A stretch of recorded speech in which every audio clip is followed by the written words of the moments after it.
kita bertekad memberantas korupsi. Karena itu kita mendorong perubahan. Pikiran, perkataan, dan perbuatan.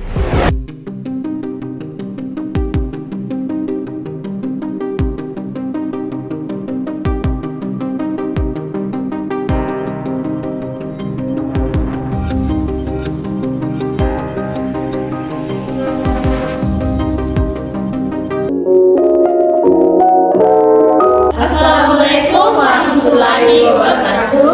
Halo guys, perkenalkan kami dari kelas 10 kelompok 2. Kami di sini ingin mereaction video tentang debat capres yang pertama. Stay tune guys. Jadi di sini kita memulai menonton video debat capres, yaitu mulai dari 01 Anies Baswedan. Check it out. Hukum menempatkan hukum sebagai rujukan utama untuk memastikan hadir rasa keadilan, memberikan kebermanfaatan, dan memberikan kepastian kepada semua. Ini harus dipegang teguh oleh pemegang kekuasaan, baik yang di puncak dan seluruh jajaran. Tapi apa yang terjadi? Banyak aturan ditekuk sesuai dengan kepentingan yang sedang memegang kekuasaan. Apakah ini akan diteruskan? Tidak. Ini harus diubah. Ini harus dikembalikan. Betul toh? Tentu rakyat sangat sepakat kepada Bapak Anies karena bukan kekuasaan yang mengatur hukum, tetapi hukum yang mengatur kekuasaan. Betul yang dikatakan Pak Anies, kita harus merubah karena yang negara hukum dan kita ditempatkan di hukum, bukan diatur oleh kekuasaan. Dengan itu kita tidak boleh ditekan oleh rasa tidak adil. Bagus aja visi misinya Pak Anies. Ayo lanjut, kita lanjut visi misi capres yang kedua, yaitu Pak Prabowo Subianto. Nah, ini saya tunggu-tunggu Pak Prabowo. Fokus kuliah itu pasti karena biar tidak salah pilih Ki. Ya tunggu dulu, mau milih semua memang mau kerja. Belum. Dengan pilihan. Baik, para penunggu, para penang, kita akan lanjutkan. Baik, silakan. Bismillahirrahmanirrahim. Assalamualaikum warahmatullahi wabarakatuh. Salam sejahtera kita sekalian. Shalom, Om Swastiastu, Namo Buddhaya, salam kebajikan. Terima kasih kesempatan yang diberikan kepada saya untuk menyampaikan visi dan misi. Kami menempatkan hukum, HAM, perbaikan pelayanan pemerintahan, pemberantasan korupsi, perlindungan terhadap semua kelompok di masyarakat sebagai sesuatu yang sangat penting. Karena itu dalam visi misi kita hal-hal ini ditaruh di paling atas. Kita sadar dan saya sadar sejak muda saya telah mengangkat sumpah untuk membela Pancasila dan Undang-Undang Dasar 45. Nah, visi misi Pak Prabowo juga sangat bagus karena sejak muda dia sudah berjanji dengan Pancasila. Iyalah kan taruh dulu. Lanjut dulu. Kita akan perbaiki yang harus diperbaiki. Kita akan tegakkan apa yang perlu ditegakkan. Dan kita bertekad memberantas korupsi sampai ke akar-akarnya. Memberantas korupsi sampai ke akar-akarnya. Saudara-saudara sekalian, saya kira demikian yang ingin saya sampaikan. Program kita baik, tujuan kita baik, keinginan kita baik. Mari kita berbuat kebaikan demi rakyat kita. Kita butuh persatuan dan kesatuan. Nah, lihat Mito, bagus juga visi misinya Pak Prabowo karena ingin memberantaskan korupsi karena di era sekarang banyak sekali di era Indonesia banyak sekali orang korupsi. Ya, betul sekali. Semoga bukan juga kata-kata, semoga bisa betul-betul mengurangi korupsi yang ada di Indonesia. Baik, itulah tadi paparan visi misi dari Pak Prabowo. Sekarang kita lanjut ke paslon nomor 3, yaitu Pak Ganjar Pranowo. Lanjut. Sehingga ketika kontestasi 5 tahunan ini berlangsung, harapan itu ada dan masuk dalam pikiran seorang pemimpin, satunya pikiran, perkataan, dan perbuatan. Ini sesuatu yang sungguh penting. Di Merauke kami menemukan pendeta, namanya Pak Leo. Dia harus menolong seorang ibu ingin melahirkan, karena tidak adanya fasilitas kesehatan. Dan dia belajar dari YouTube. Sesuatu hak kesehatan yang tidak bisa didapat.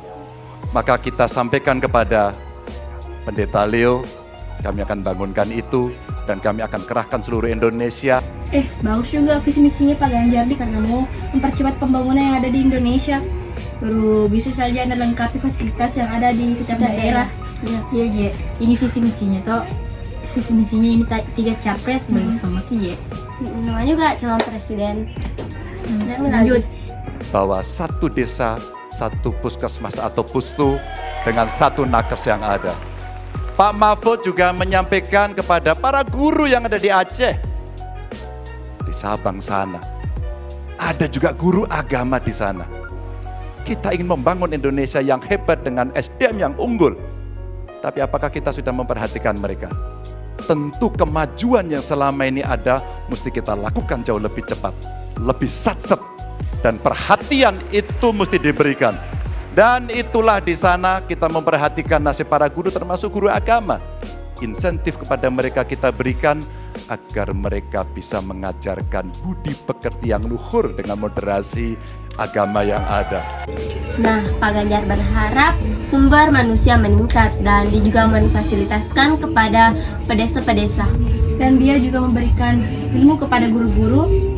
Dan sebelumnya Pak Ganjar juga pernah menjabat sebagai gubernur dan mempunyai pengalaman yang bertanggung jawab dengan tugasnya. Nah, itulah tadi visi misi dari Pak Ganjar, tidak kalah bagus juga dari visi misi kedua capres tadi. Dan itulah pemaparan visi misi dari 3 capres. Semoga nanti yang terpilih sebagai presiden dapat menjalankan tugasnya dengan baik dan bertanggung jawab. Baik, itulah video reaction kami. Apabila ada kekurangan mohon dimaafkan karena kami manusia biasa. Assalamualaikum warahmatullahi wabarakatuh. Jadi setelah kita mereaction video debat capres, kami membuat kesimpulan tentang program-program apa saja yang akan dilakukan para ketiga calon presiden tersebut. Nah, di sini Pak Anies ingin mengubah tatanan pemerintahan yang kadang sering tidak sesuai dengan prinsip-prinsip yang kita pegang. Dan yang kedua, dia ingin mendedikasikan diri untuk memberikan komitmen bahwa sampai puncak ke bawah ingin menegakkan hukum ke siapa saja. Nah, yang ketiga, Pak Anies juga ingin kembalikan posisi Indonesia menjadi pelaku utama dalam kontestasi global. Tidak hadir sebagai penonton, tapi penentu arah dan perdamaian. Dan ada pun program-program yang akan dilaksanakan oleh Pak Prabowo Subianto di tahun 2024 ini, yaitu pertama, Pak Prabowo ingin memperkokoh ideologi Pancasila, demokrasi, dan hak asasi manusia.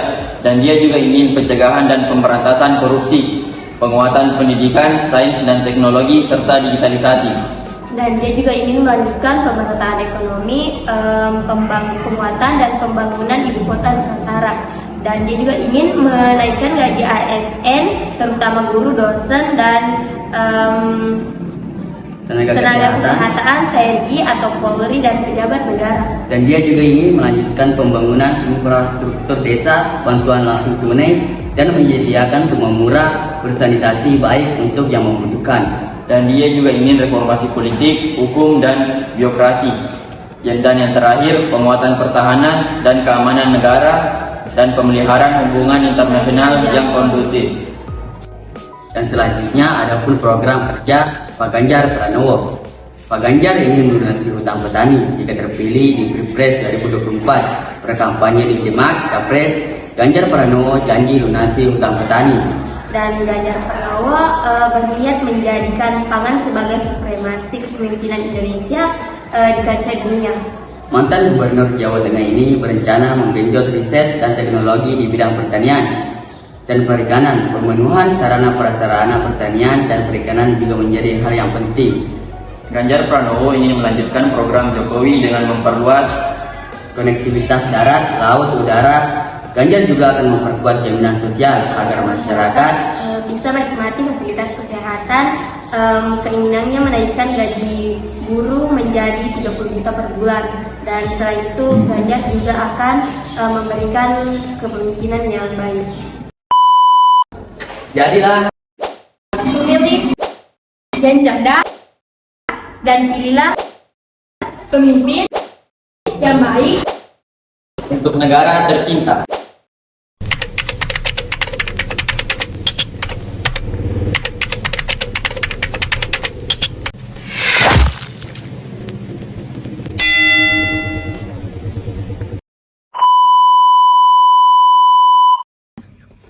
Iyalah kan tentara dulu. Itu Pak Ganjar Subiono. Oh, Pranowo. Ayo lo aja. Astagfirullah.